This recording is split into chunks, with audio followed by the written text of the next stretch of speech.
of service delivery. There were 17 principles. Like the first one was people-centric, then equity, then effectiveness, then rationality, then efficiency, then transparency, then accountability, then responsiveness, fairness, grievance redressal, then effectiveness, sustainability, integrity, continuous improvement. Then after changing attitudes and improving skills, then after right to service delivery, and the last one was holistic approach. Okay, who is going to discuss? Who is going to explain it? Who is going to explain it? One line कौन बताएगा मुझे सब पे? Who is going to tell me about it? Raise your hand. Yes, ma'am. Ma'am people centric पहला है जिसमें कि customer पे ध्यान देना होता है, मतलब उसका बात सुनना, उसका प्रॉब्लम सॉल्व करना। फिर इक्विटी, इसमें क्या होता है कि सारे कस्टमर पे इक्वल फोकस करना, चाहे वो पुअर हो चाहे नॉर्मल हो, सबको इक्वल सर्विस देना।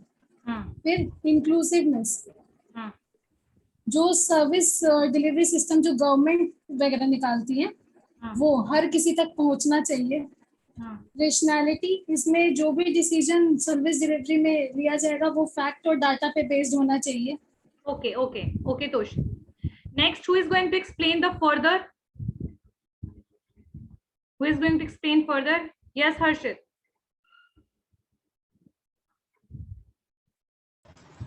Yes, ma'am. सही है. Am I audible? You are audible. Yes, ma'am. As Tosi has explained upon then after the fifth one is efficiency, where means ki, you need to maintain efficient delivery, where you have to use the optimal resources and you have to avoid the wastage and all. Okay. Then after the transparency comes, ma'am, the system should be transparent and there is no any kind of barrier in the tracking systems by the consumers.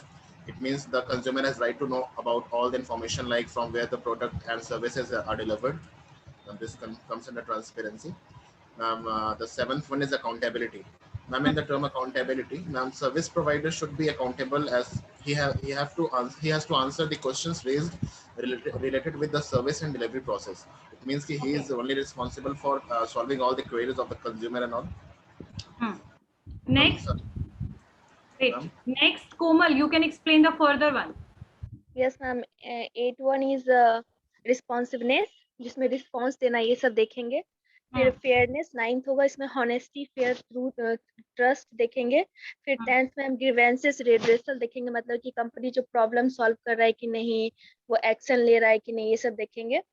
फिर ma'am effectiveness देखेंगे, on time पे दे रहा है कि product कि नहीं, ये सब देखेंगे। सस्टेनेबिलिटी देखेंगे, मतलब कि avoid the environment or avoid the wastage of resources देखेंगे। Not avoid the environment, but we just need to careful when we are using the product and services. It is not going to harm the environment, right? So we just need to think about it. Yes.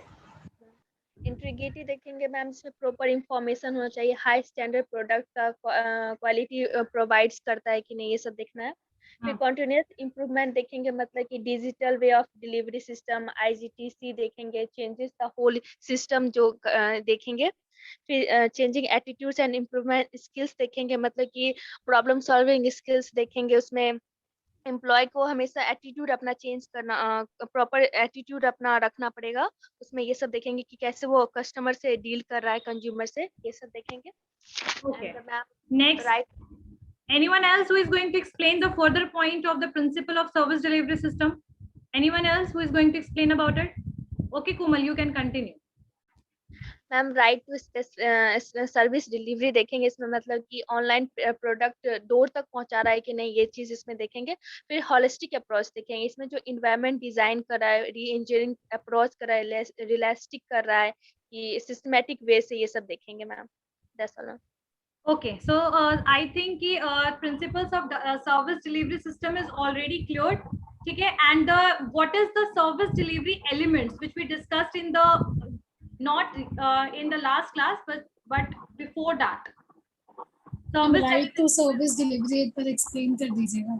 क्या right to service delivery? Service delivery का मतलब ये है कि यहाँ पर आपको service proper deliver होना चाहिए। Being a consumer, you literally deserve to get a proper service delivered, right? It means there should be no problem regarding to service delivery. The product should be clear, proper. Like if you are being a student, if you are thinking about it, you can think about the teaching as well, right? You have right to get the proper information about the subjects, right? So that is a kind of thing that we literally deserve, what a consumer deserves. So consumer deserve to get a proper service, right? तो ये है right to get service delivered. ठीक है, मतलब something which is related with the deserving point, कि क्या deserve करते हैं कंज्यूमर. तो कंज्यूमर को एक प्रॉपर सर्विस मिलना चाहिए, वो ये डिजर्व करते हैं. ठीक है. So anyone else who is going, there are, I think, how many elements are there, and please explain it once. Anyone else? Harshit? Okay. Anyone else who is going to explain about the service delivery elements? What are the elements or what are the supportive elements which is helpful for the service delivery? Who is going to tell me about it? Raise your hand. Yes, ma'am. Actually, we have discussed the 4 key elements of service delivery. And those were service culture, service quality, employee engagement, and customer experience. Explain it. Elaborate it. If we talk about the service culture, then we need to focus on the vision, or that focus on the vision of that service atmosphere, norms and values. And this comes under the service culture. Then after comes service quality. In service quality, the service quality includes the strategy, process, or we can say that the performance of the management. Then after the come is employee engagement. Employee engagement, we can say that the system, the behavior, the we can say that it includes the employee attitude towards it, attitude, behavior, habit, that how they can that the system is working properly or not. These are the things which comes under the employee engagement. And the last one is customer experience. Then it can be based, what can I say, I'm not confirmed about this. Okay, ठीक है, good. So some strategy और क्या तरीके हो सकते हैं कि how we improve the service delivery system in the organization. What is the role of customer in service delivery system in the organization? What is the role of them? ठीक है, what is the role? So we are going to discuss about these 2 topics, and after the completing the class, we are going to I am going to give you some MCQs. Means we are going to discuss some MCQs, multiple choice questions. We are going to discuss. I can't say that is a quiz, because in quiz there is a proper system that you just need to choose one option and all. So that is not possible here. But we can do one thing. We can discuss some MCQs, and the students just need to raise the hand when they know the answer. Don't need to tell anyone कि हाँ बोल दिया, ये नहीं करना है, ठीक है? Raise your hand, then I can ask you. Then after that, you just need to give the answer. Okay, and every student will get the chance. It doesn't mean if one student is raising the hand and the 10 students are raising the hand, everyone will get the chance. Okay, so I think first point, that how we can improve service delivery system in the organization. The first one is the clear communication. The first point is clear communication. And these are strategies. No, not exactly strategy. We can say it is the way, strategy to improve the service delivery system. Okay, strategy to improve the service delivery system. See, so the first point is communication. The first point is communication. From communication, I understand that I need to communicate with you all these. So communication is a very important when it comes to the customer, and when it comes to the employee, which the company just need to communicate with the customer as well as with the employee, that what we are going to deliver, right? So यहाँ पर over communication नहीं होना चाहिए, like repetitive communication, एक proper communication for the particular point of time. ठीक है, आपके client को comfortable feel होना चाहिए, ठीक है, उनको पता होना चाहिए कि बेसिकली उनको प्रोडक्ट कब डिलीवर होने वाला है, ठीक है, कोई भी मतलब उनको क्लियरली आप एक मैसेज फॉरवर्ड कीजिएगा, एक कम्युनिकेट कीजिएगा, ठीक है, तो ये एक बोल सकते हैं कि communication is a very major strategy in the improving the service delivery system, but communication should be clear, it should not be over communication. ठीक है, पहला। Second is, first is communication, second is elaborate everything, elaborate everything, elaborate everything, elaborate everything। ठीक है, यानी customers को आप हर चीज बताइएगा, what is accept and what is not accept. ठीक है, मतलब कि क्या चीज आप डिलीवर कर रहे हो और उसमें आप क्या चीज कितने टाइम तक कर सकते हो और नहीं कर सकते हो, what you can't do. You just need to define everything, like exceptional cases and each and everything you need to define. Just remember what we already discussed, that if whatever we are giving order, ठीक है, जब हमने कभी online कुछ order किया and उसमें क्या होता है कि प्रोडक्ट या सर्विस कुछ भी हमारे पास आना होता है, ठीक है, तो ऐसे केस में अगर कुछ ऐसा अनसर्टेन सिचुएशन होता है तो वहां पर एक मैसेज आ जाता है कि अगर ऐसे सिचुएशन होगा तो the delivery can be delay for these particular days. तो दिस इज अ पार्ट कि अगर कुछ एक्सेप्शनल चीजें होती हैं और उसमें ऐसा कुछ कंडीशन आएगा तो ये पॉसिबिलिटी है। So you just need to define every exceptional and non-exceptional things. Everything you just need to elaborate to the customers, right? What is the eligibility? What is the limitation? What is the cost? Okay. What is the service offering? Till which date you will get this discount? Each and everything you just need to elaborate, right? तो यहाँ पर elaboration का मतलब क्या है? Define. हर चीज आपको लोगों कस्टमर तक पहुंचाना है। नेक्स्ट है, आप इसमें बहुत सारे पॉइंट्स लिख सकते हैं elaborate everything में, like you need to basically make sure that customer are basically understand all the conditions, terms, her conditions पता होना चाहिए उनको, terms पता होना चाहिए, एलिजिबिलिटी पता होना चाहिए, exceptional and non exceptional cases पता होना चाहिए, लिमिटेशंस पता होना चाहिए। ठीक है, अगर कोई सर्विस है उसके लिमिटेशंस वगैरह पता होना चाहिए, कॉस्ट वगैरह पता होना चाहिए। ठीक है, असिस्टेंस इंफॉर्मेशन पता होना चाहिए। ठीक है, कस्टमर सर्विस इंफॉर्मेशन पता होना चाहिए। सारे के सारी चीजों को आपको क्या करना है? डिफाइन करना, एलैबोरेट करना है कस्टमर को। ठीक है, क्लियर हो गया? समझ में आ गया? Next, yes ma'am. नेक्स्ट लिखिए कि you can use the technological advanced equipment. Technological advanced equipment का मतलब है कि whenever you are using the delivery system you can use the proper equipments. Technology का यूटिलाइजेशन कीजिए। ठीक है, जैसे एग्जाम्पल के लिए अभी हम लोग ट्रैक वगैरह जो मैंने लास्ट क्लास में बताया था, ट्रैकिंग का ट्रैकिंग हम कब से कर पा रहे हैं? जब से हमारे पास उसकी सुविधा है, यानी कि रिसोर्स से इक्विपमेंट है। तो कोशिश कीजिए आप टेक्नोलॉजी और इक्विपमेंट का प्रॉपर यूटिलाइज कीजिए सर्विस डिलीवरी सिस्टम में। ठीक है, don't stuck in the traditional mode of delivery system, don't stuck in that, right? अगर जरूरत पड़े तो बेसिकली आप इक्विपमेंट्स का भी यूज कीजिए। और यही चीज ज्यादा हुआ है आजकल। मैं आप लोगों को उस दिन एक पॉइंट बता रही थी, टाइप्स ऑफ सर्विसस्केप। टाइप्स ऑफ सर्विसस्केप में लीन सर्विसस्केप वगैरह आ रहा है। तो ये क्यों आया? Because of the utilization of the different technological equipment. तो यहाँ पर टेक्नोलॉजिकल इक्विपमेंट का प्रॉपर यूटिलाइजेशन करना बहुत जरूरी है सर्विस डिलीवरी सिस्टम में, ताकि आपके पास प्रॉपर इंफॉर्मेशन, यानी कंपनी के पास नीड, रिक्वायरमेंट्स एंड कंज्यूमर की प्रॉपर इंफॉर्मेशन आती रहे और कंज्यूमर इजीली सर्विस को एक्सेस कर पाए। तो इसीलिए टेक्नोलॉजी एंड इक्विपमेंट का प्रॉपर यूटिलाइजेशन जरूरी है किसी भी ऑर्गेनाइजेशन में जो सर्विस वगैरह में डील कर रहा है।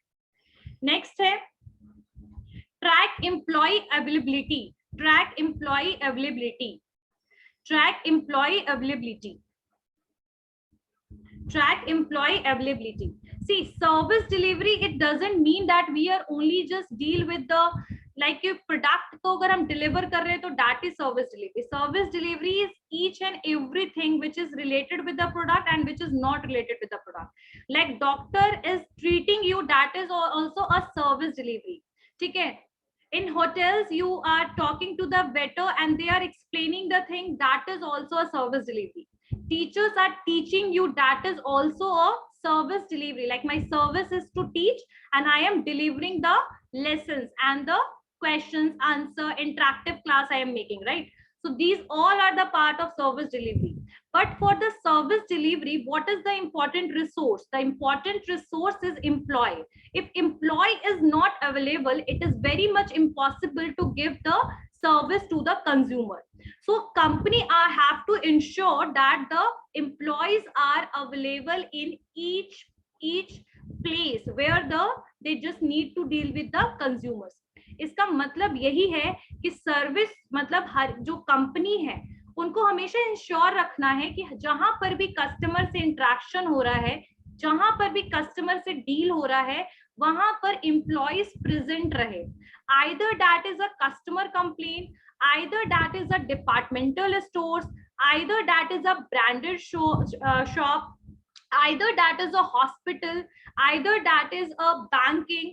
Each and every place the employee need to be present. The employee availability should be there, right? And employee information and बोल सकते हैं इंफॉर्मेशन होना चाहिए कि employees present हैं या नहीं है. एक प्रॉपर उनके लिए रिपोर्ट रेडी करना जरूरी है. अगर आपके पास चाहे कितना भी रिसोर्स हो, आपके पास कितना भी अच्छा सर्विस हो, प्रोडक्ट हो, but if you are not able to deliver it, that is a total waste. तो इसका ध्यान रखना है कि आपकी एम्प्लॉय जो है, जो एक प्रॉपर एम्प्लॉय का शेड्यूल बनाइए आप, एक प्रॉपर एम्प्लॉय का schedule, capacities, proper timing, time table employees का बनाना जरूरी है, ठीक है. और उसके बाद ट्रैक करते रहना कि वहां पर एम्प्लॉइज प्रेजेंट है या नहीं, उनको प्रॉपर ट्रेनिंग देते रहना. ये सारी चीज इसमें आएंगी आपकी ट्रैक एम्प्लॉइज अवेलेबिलिटी. कई बार जैसे आप ऑर्डर करते हैं तो कई बार ये भी चीज होता है कि whenever we are basically taking the cab service, sometime it happens that we are getting that there is a no cab driver present, right? So that is a kind of lack of service delivery by the company. So the company should be ensured that the availability of the service provider should be there. Clear हो गया?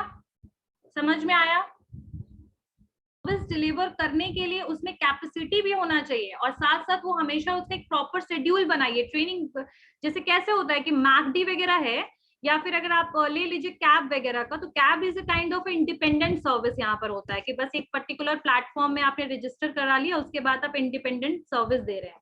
लेकिन ये भी होना चाहिए कि हर एक areas में कैब अवेलेबल हो. Like in emergency if someone have to travel, in that case if you are not getting the basically you are not getting the cab, जैसे sometime it happens with me also, whenever I am just booking the cab I am not able to get it, and what I decided that I am not going to book a cab from Uber because Uber वाले के पास तो cabs available ही नहीं होते. So this kind of perception is going to basically do demarketing of the Uber company, right? So employees का available होना जो service deliver कर रहे हैं बहुत जरूरी है. In hospital, if someone will go and they are not able to find the compounders and nurses there, that is, and they are not able to understand that in which cabin they have to go. So in that case, that particular hospital is not able to deliver the service to the consumer, right? So each and every aspect, जहां पर भी कमी लग रही है, जहां पर भी आपको कमी है, ये कमी एक तरीके का सर्विस फेलियर है, आप सर्विस डिलीवर नहीं कर पा रहे हैं प्रॉपरली, तो आपको इंश्योर रखना है कि आपकी एम्प्लॉइज प्रेजेंट रहे हर जगह पे. क्लियर हो गया? समझ में आ गया? Foster strong culture, foster strong culture, ठीक है. हाँ, फॉस्टर स्ट्रॉन्ग कल्चर. सो ट्रैक लिख लिया ना, अवेलेबिलिटी ऑफ एम्प्लॉइज वाला लिख लिया ना, ठीक है. लिखिए फॉस्टर FOST यार, फॉस्टर स्ट्रॉन्ग कल्चर, यानी स्ट्रॉन्ग कल्चर को स्प्रेड कीजिए, ठीक है.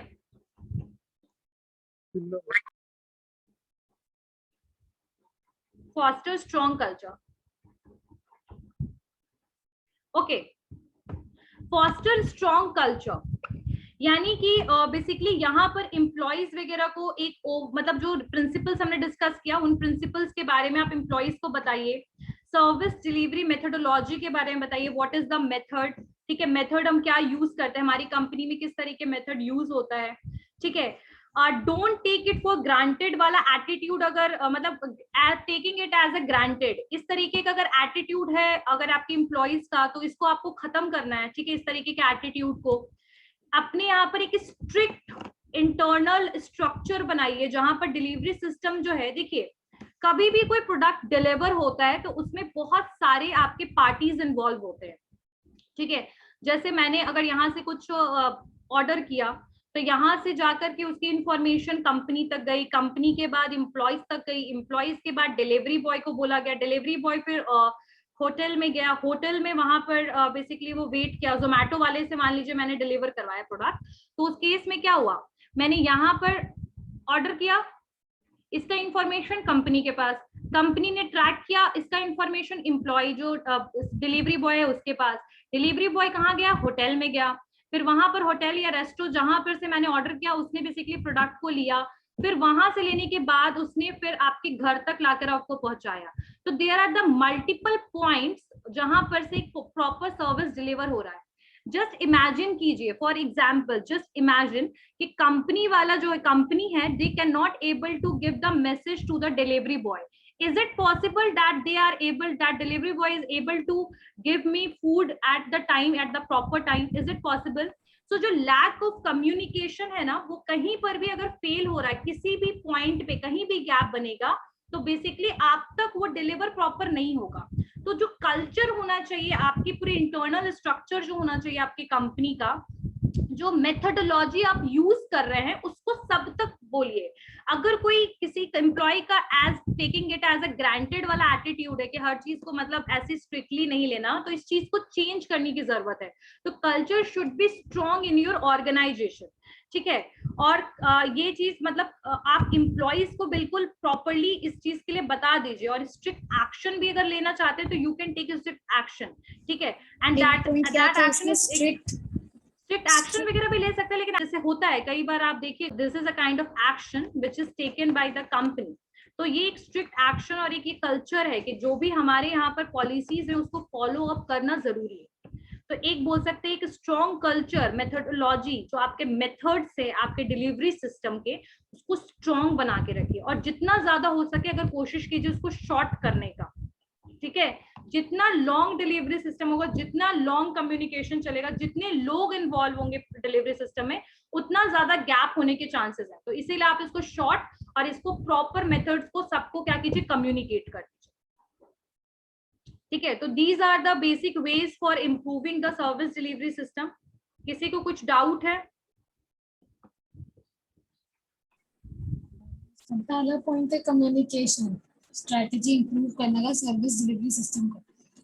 इसमें क्लाइंट को कंफर्टेबल फील कराना चाहिए, उनको पता होना चाहिए, मतलब क्लाइंट से इतना कम्युनिकेशन होना चाहिए, क्लाइंट को पता होना चाहिए कि कब उनका जो भी वो ऑर्डर किए वो डिलीवर होने वाला है, लेकिन ओवर कम्युनिकेशन नहीं होना चाहिए। दूसरा है इलैबोरेट एवरीथिंग। इसमें कस्टमर को सब बताना चाहिए कि क्या कर सकते हैं, क्या नहीं कर सकते हैं, क्या उसकी एलिजिबिलिटी है, क्या कॉस्ट है, कितने देर तक डिलीवरी मिल जाएगी, क्या लिमिटेशन है, क्या एक्सेप्शन है। फिर you can use advance technological equipment. इसमें हम लोग को ट्रेडिशनल जो भी मेथड या इक्विपमेंट है उस पर स्टिक करके नहीं रहना चाहिए, जो भी आ रहा है मतलब आउटडेटेड नहीं रहना चाहिए, जो भी नए नए चेंजेस आ रहे हैं उसको अडेप्ट करके अपने आप को अपडेट करते रहना चाहिए। फिर ट्रैक एम्प्लॉय अवेलेबिलिटी, जहाँ भी सर्विस डील हो रहा है वहाँ पे एम्प्लॉय प्रेजेंट होना चाहिए, क्योंकि कस्टमर से डील करने के लिए एम्प्लॉय प्रॉपर होने चाहिए और उनका प्रॉपर शेड्यूल भी बना होना चाहिए। फिर फोस्टर स्ट्रॉन्ग कल्चर, इसमें स्ट्रिक्ट इंटरनल कल्चर होना चाहिए, और जितना हो सके उतना डिलीवरी सिस्टम कम डिलीवरी सिस्टम का टाइम स्ट्रिक्ट एक्शन लेना चाहिए, बट स्ट्रिक्ट पॉलिसीज आप बना सकते हैं। एक्शन का मतलब you can't take the legal action, but हम बोले स्ट्रिक्ट इंटरनल कल्चर होना चाहिए। हाँ, स्ट्रिक्ट इंटरनल कल्चर होना चाहिए। Very good. और जितना हो सके सर्विस का क्या रोल है? What is the role of customer in the service delivery? First of all, customer can help to identify that what kind of service delivery system you have to use. ठीक है, यानी कहीं ना कहीं customers जो हैं वो आपको अपनी नीड से ये चीज बताएंगे कि आपको कैसा सर्विस डिलीवरी सिस्टम यूज करना चाहिए, ठीक है। एग्जाम्पल के लिए मैंने आप लोगों को बताया था, and what is the utilization of the product और सर्विसेज। कस्टमर्स जो हैं वो आपको बेसिकली आइडेंटिफाई करने में हेल्प करेंगे कि आपको कौन सा सर्विस डिलीवरी सिस्टम या सर्विस डिलीवरी रूट्स चूज करना चाहिए। ठीक है, सर्विस डिलीवरी सिस्टम आपको कौन सा चूज करना चाहिए, रूट्स कौन सा अपनाना चाहिए। ठीक है, सेकेंड है they can help you to improve the service delivery system. यानी अगर मान लीजिए कि आपने जो भी सर्विस डिलीवरी सिस्टम आपका है वो एक प्रॉपर इफिशिएंट नहीं है, इफेक्टिव नहीं है, ठीक है, consumer are not satisfied with the service whatever you are providing, in that case you can that the customer experience can lead to improve the service delivery system. ठीक है, customer ने जो experience किया आपके यहाँ पर वो basically क्या होगा उस केस में, you are able to improve the quality of service delivery system.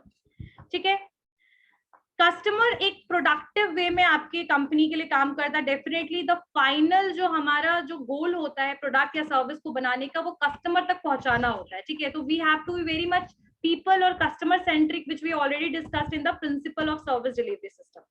ठीक है, और बेसिकली जो क्लाइंट्स जो हैं वो आपको नीड्स के बारे में बताएंगे, नीड्स के बारे में, प्रॉब्लम्स के बारे में।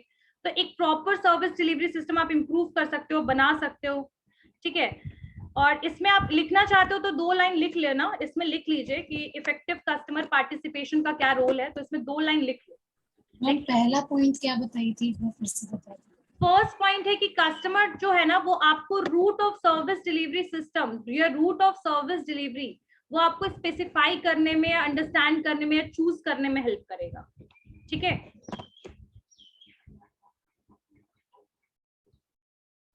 नेक्स्ट इसमें लिख लीजिए क्या होता है इफेक्टिव कस्टमर पार्टिसिपेशन। ठीक है, और सर्विस डिलीवरी में उसका क्या बेनिफिट है, 4-5 लाइन लिख लीजिए, that is more than enough.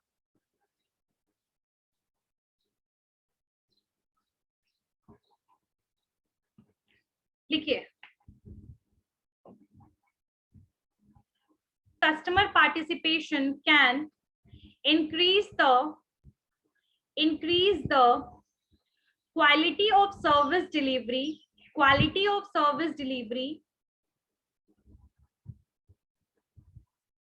ठीक है, quality of service delivery, that their needs are met, and met, and that benefits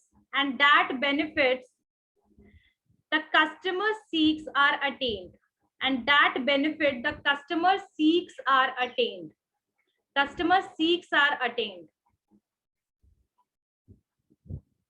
ठीक है, services such as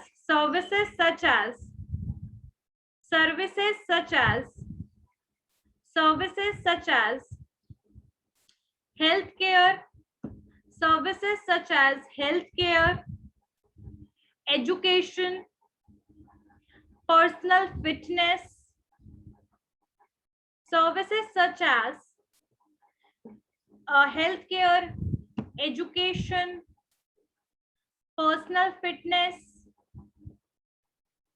ठीक है, where the service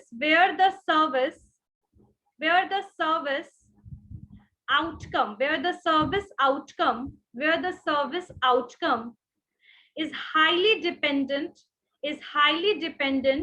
on the customer's participation.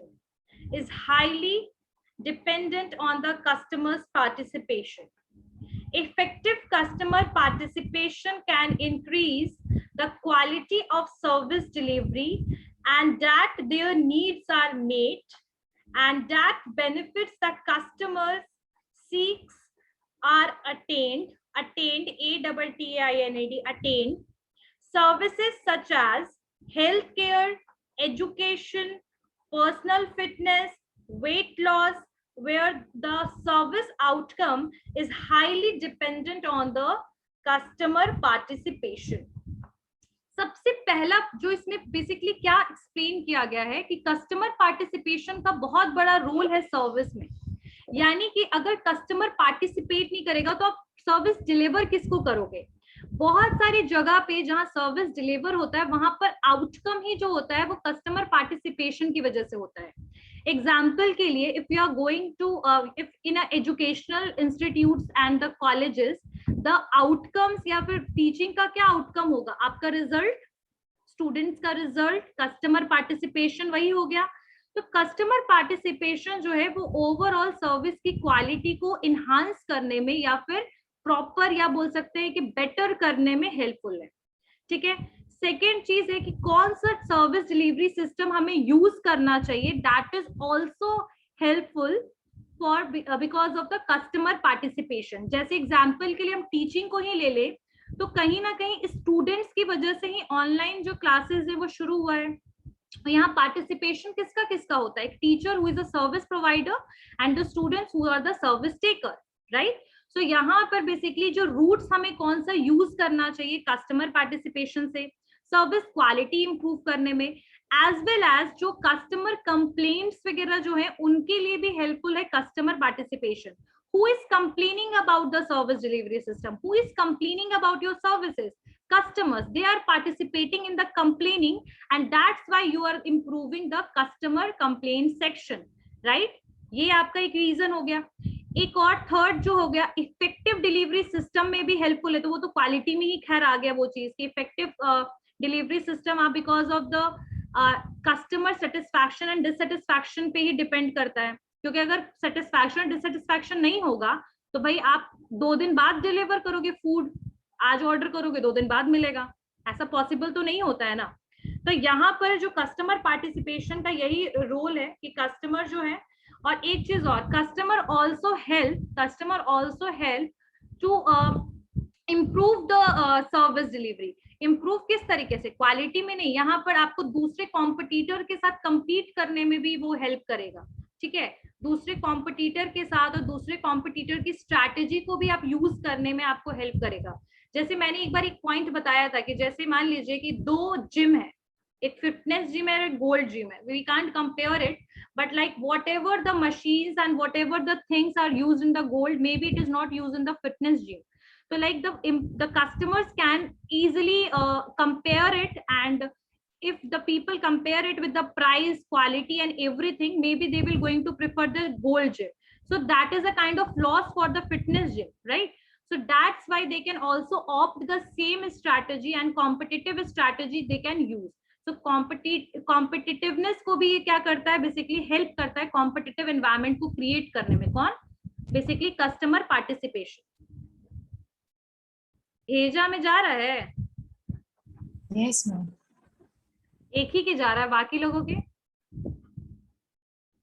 भेजा फ्राई मूवी देखा था ma'am? Second वाले एग्जाम। क्या चीज?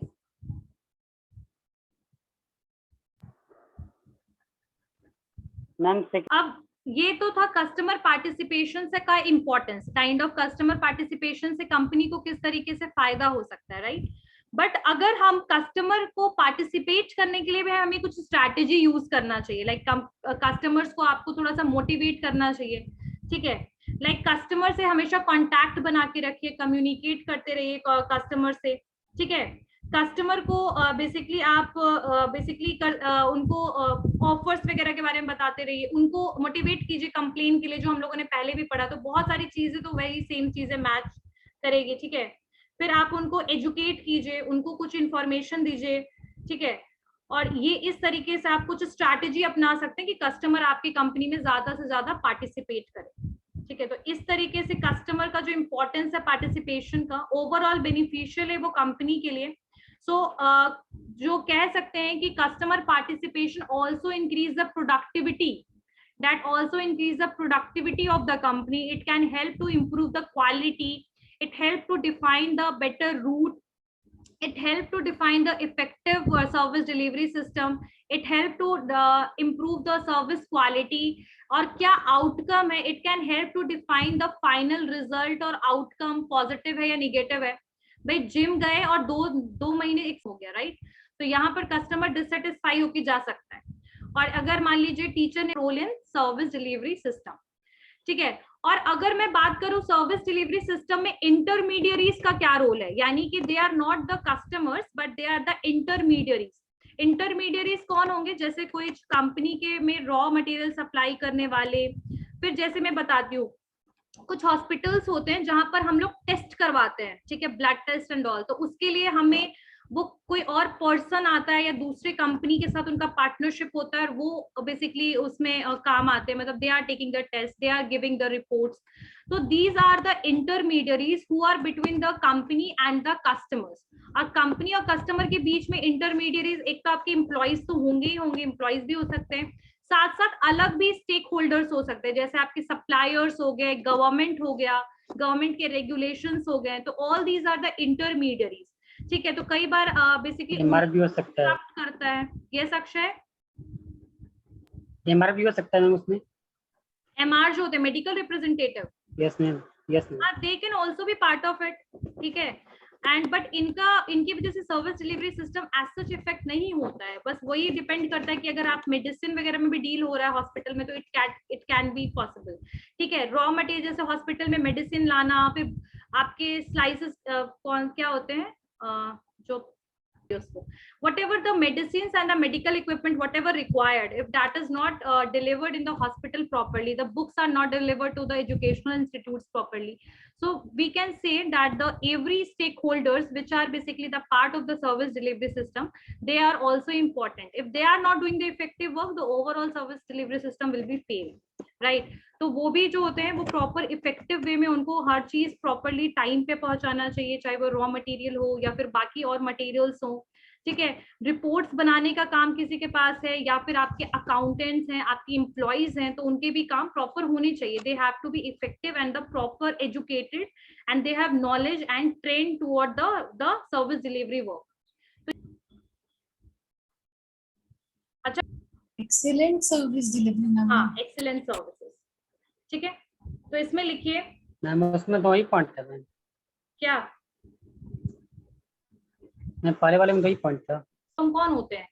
आपका 2 ही आउटकम होता है, या तो आपका प्रोडक्ट सेल होगा या तो पर्सन में चेंजेस. ठीक है, एजुकेशन या फिर पर्सन से रिलेटेड या इंटेलेक्चुअल चेंजेस हो सकते हैं. इंटेलेक्चुअल में जैसे टीचिंग है तो उससे आपको क्या आ रहा है, knowledge, that is a intellectual thing, right? तो यहाँ पर ये जो है कस्टमर पार्टिसिपेशन का रोल है. अब आपकी बेसिकली कुछ प्रोसेस है जिसके थ्रू आप एक्सेलेंट सर्विस डिलीवरी कर सकते हो. क्या क्या है? पहला तो है आइडेंटिफाई कीजिए बिजनेस को. Identify business and commodity services.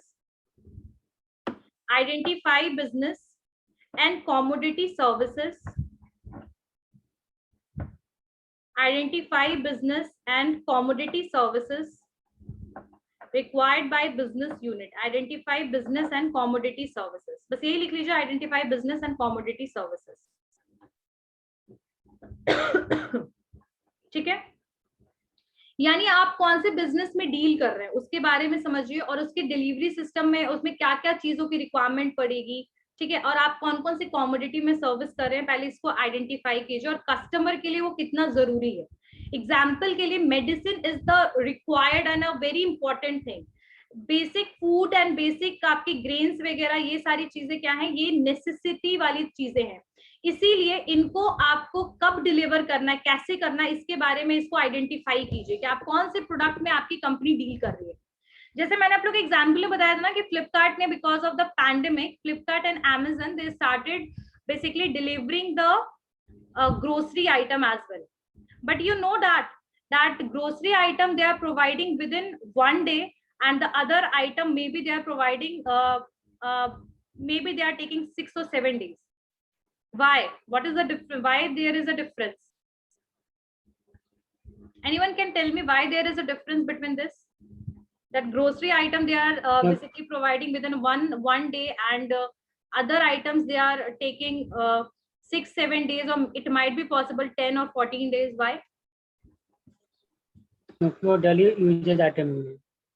Why? Because daily usages item है वो. because these products are essential commodities. So like if you are dealing with those products which we need to require to send the people as soon as possible, we just need to do that. ठीक है, जैसे जोमैटो हो गया, खाने पीने की चीजें हो गई जो पेरिशेबल बेसिकली नहीं है, मतलब जो पेरिशेबल है जिसको स्टोर ही नहीं किया जा सकता, तो वैसी चीजों को आपको जल्दी से जल्दी पहुंचाना है.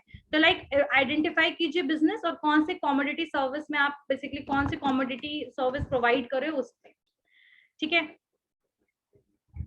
आपका अगर बिजनेस मान लीजिए कंसल्टेंट का है, तो आपके लिए सर्विस डिलीवरी जो होना चाहिए वो कैसा होना चाहिए, वहां पर एम्प्लॉइज जो होने चाहिए वो इफेक्टिव होने चाहिए, ठीक है। तो यहाँ पर कॉमोडिटी सर्विसेज या फिर जो आपकी एम्प्लॉइज हैं उसके बारे में ध्यान रखिएगा। आइडेंटिफाई कीजिए बिजनेस एंड कॉमोडिटी सर्विसेज, ठीक है। आइडेंटिफाई कीजिए, आइडेंटिफाई की स्टेक होल्डर्स, की स्टेक होल्डर्स, की स्टेक होल्डर्स, यहाँ पर वही आपके आ जाएंगे सप्लायर्स, गवर्नमेंट वगैरह, उनके बारे में उनको आइडेंटिफाई कीजिए, ठीक है। नेक्स्ट है आप कम्युनिकेशन, जो मैंने करवाया था वही है, जो चीजें मैंने लिखवा दिया वो मत लिखना, बाकी चीजें लिख सकते हैं।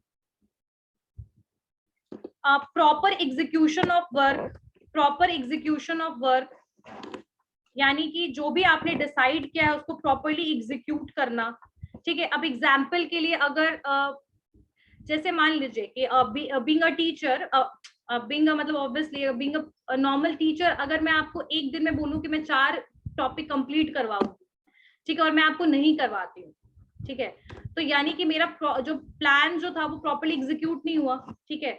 तो यहाँ पर आपका जो वर्क प्लान है डिलीवरी सिस्टम में वो प्रॉपरली एग्जीक्यूट होना चाहिए, यानी प्रॉपरली इम्प्लीमेंट होना चाहिए। और सर्विस डिलीवरी कंट्रोल सिस्टम को आपको अपनाना चाहिए। सर्विस डिलीवरी कंट्रोल या फिर सर्विस डिलीवरी को मेजर करना, यानी एक उसमें हमेशा एक रिपोर्ट और एक एनालिसिस रिपोर्ट रेडी होना चाहिए कि भाई कितने कस्टमर सेटिस्फाई हुए, कितने कस्टमर डिससेटिस्फाई हुए।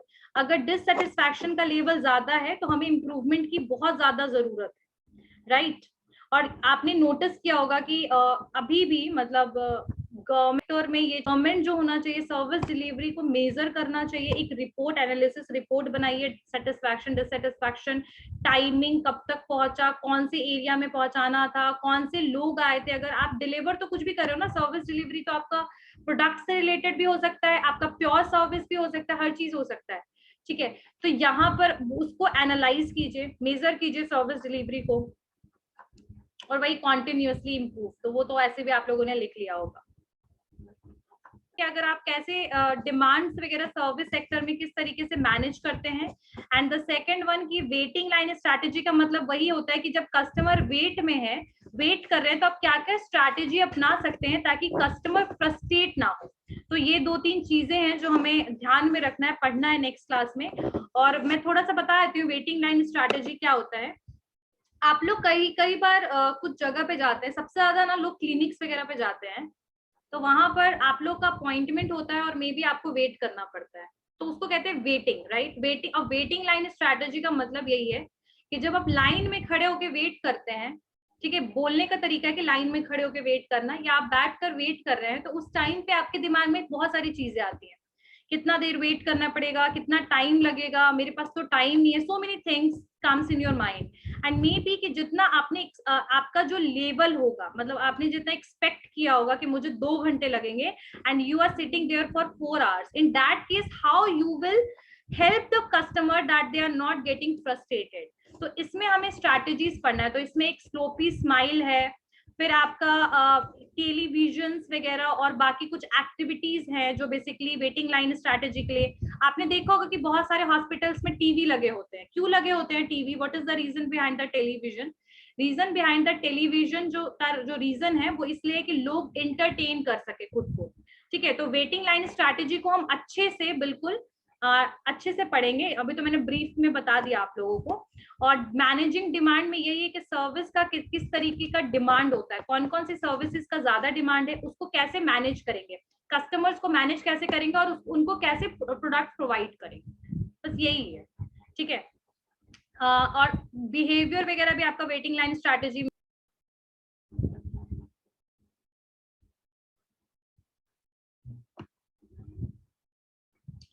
The first question in SM या सर्विस मार्केटिंग है, ऊपर के क्वेश्चंस मत देखिएगा। पहला क्वेश्चन और उसके कुछ आपके बेसिकली ऑप्शंस हैं और रेज कीजिएगा हैंड, ठीक है। A dash is a form of a product that consists of activities, benefits or satisfaction offered for sale that are essentially intangible and do not result in the ownership of anything. First option service, second option demand, C need, fourth physical object. Yes, Satyam. Ma'am, service. Toshi, I'm service. Harshit, Ma'am, service. Akshay, service ma'am. anyone else who is going to tell me the answer? Shivani, yes. Ma'am service होगा. Devanshi, Yes, ma'am. क्या? Service. ठीक है, the answer is service. यहाँ पर basically service को define किया जा रहा है कि वो बेसिकली एक एक्टिविटी है, बेनिफिट्स है, सेटिस्फैक्शन है, एक्सपीरियंस है, ठीक है, और साथ ही साथ इनटैंजिबल है जिसको हम देख नहीं सकते, और हमें किसी भी तरीके का ओनरशिप जो है, यानी किसी भी तरीके का बोल सकते हैं पोजेशन जो है हमें नहीं मिलेगा.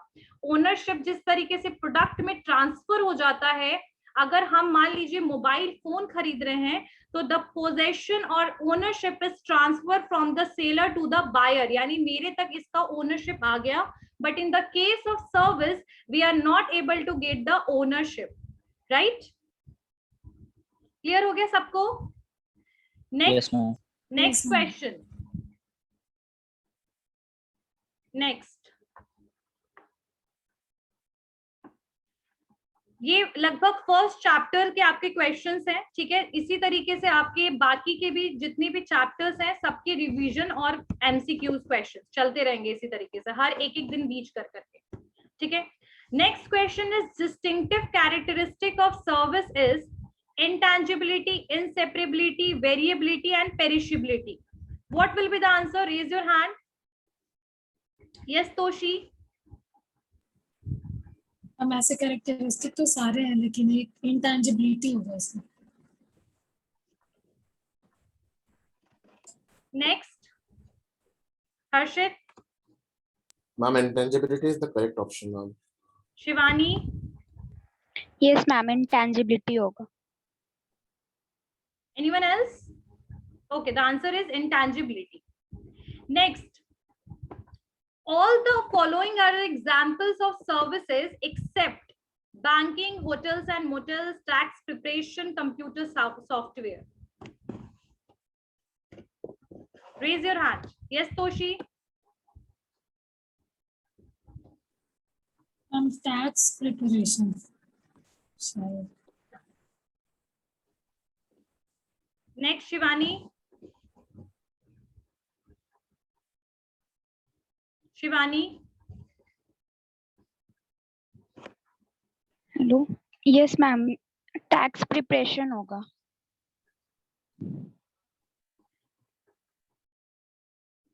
Anyone else? Satyam, Ma'am, tax preparation. Komal, ma'am tax preparation होगा. okay, the answer is tax preparation.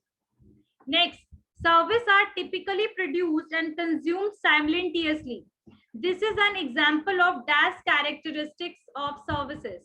What will be the answer? Yes, Toshi.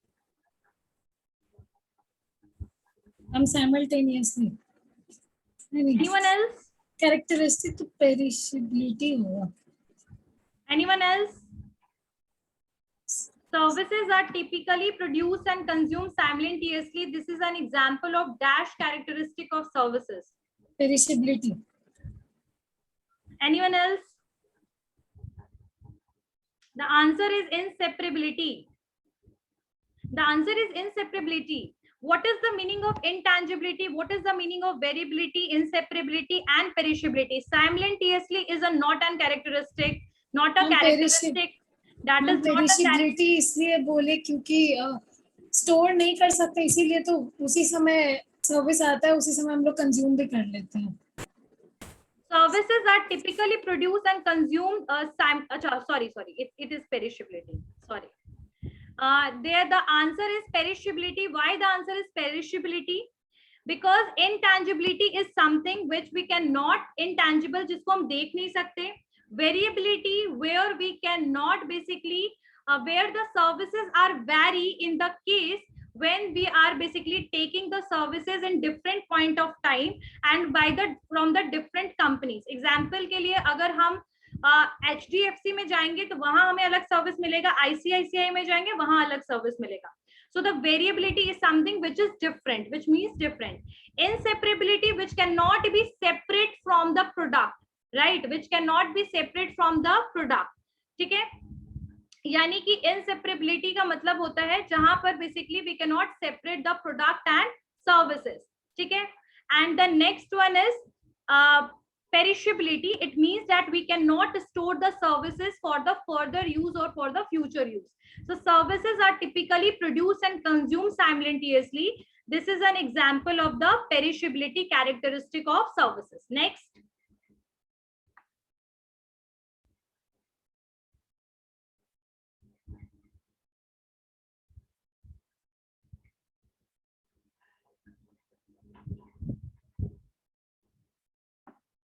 I am still thinking that the answer will be inseparability.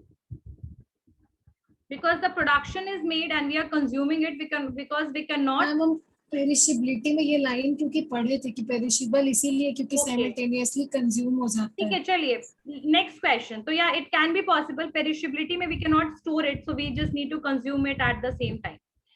Yes, next question. Service cannot be stored. This describe the dash characteristic of services. Who is going to tell me the answer of this? Harshit? Ma'am, this is perishability on last option. Toshi? हम perishability. Komal? Perishability, ma'am. Okay. Next question, question number 6. Okay, the both answer should be perishability, I guess. इसमें दोनों में ही perishability ही होना चाहिए. ठीक है, service are typically produced and consumed because we cannot store it. When the term is related with the product and services, it is impossible for separate it sometime. Okay, ठीक है, perishability होगा. Next question. Example of pure tangible goods include all the following except.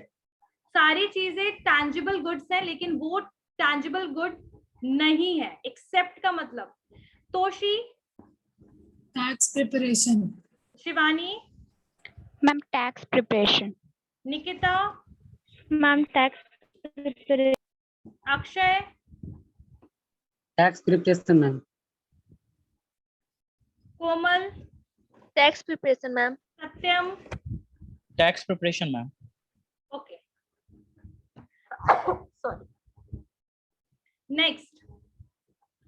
Dash describes the employee's skill in serving the client. ठीक है. Internal marketing, external marketing, relationship marketing, interactive marketing, and communication marketing. What will be the answer? Raise your hand.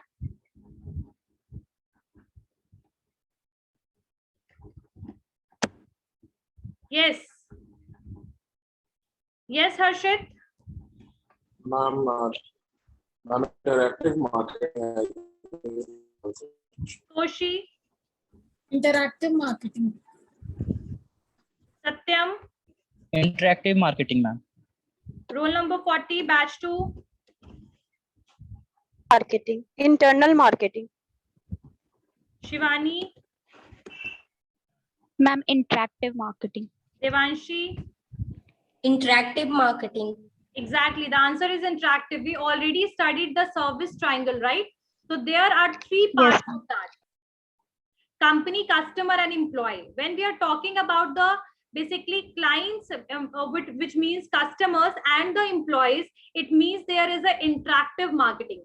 But when there is a company and employees, they are interacting with each other, that is internal. And when company and customers are, company is directly attracting with the customer by the way of advertisement and the different direct media or other promotional tools, that is known as external marketing.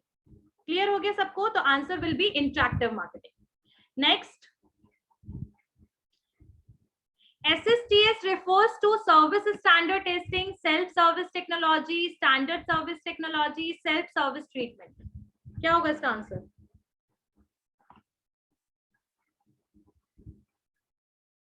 Raise your hand.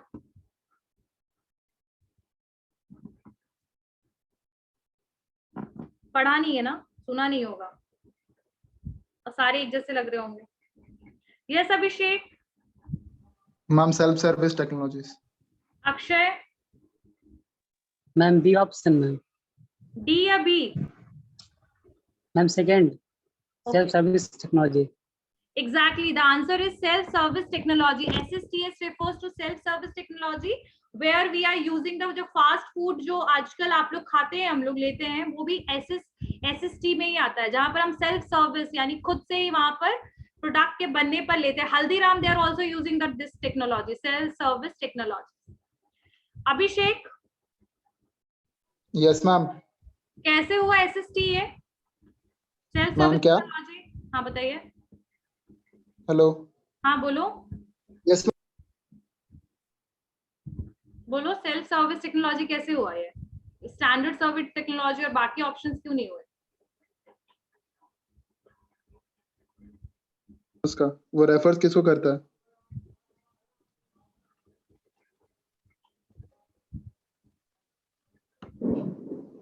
Question 9.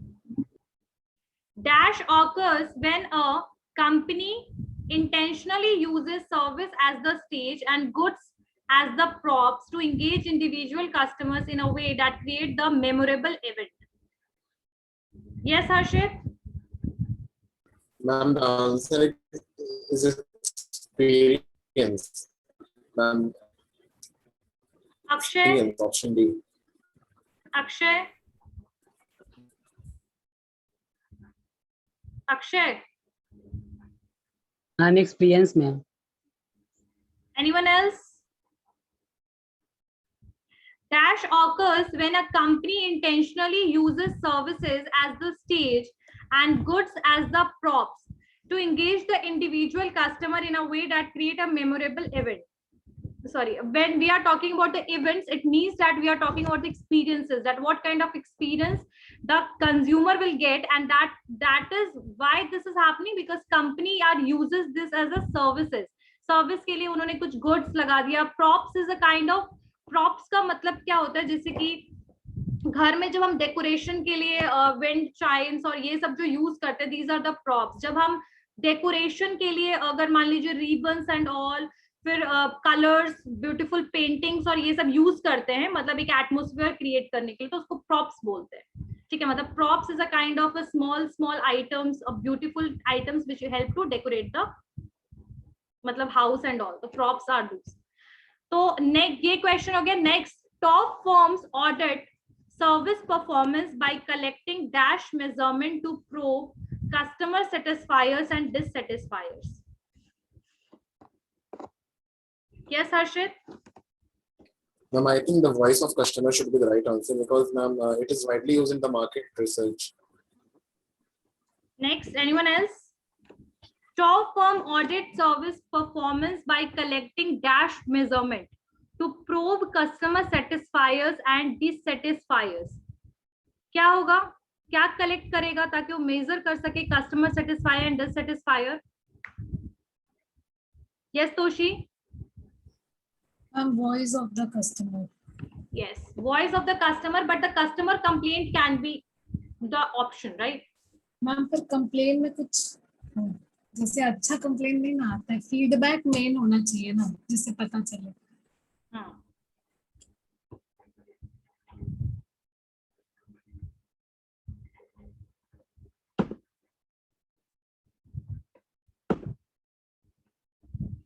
Ma'am 9 का D होगा ना.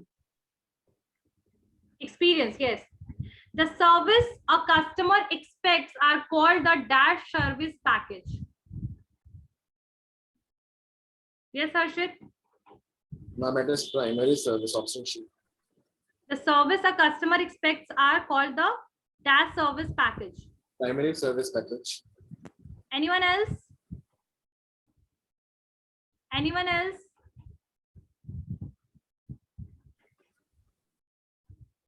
Yes, Akshay? Expected ma'am. Toshi? Expected ma'am.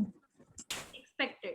Yes, the customer what expects service that should be expected, right? Expected होगा क्योंकि basically यहाँ पर customer जो expect कर रहा है services, तो वहां पर expected services. And I guess this is more than enough for today. And 10-11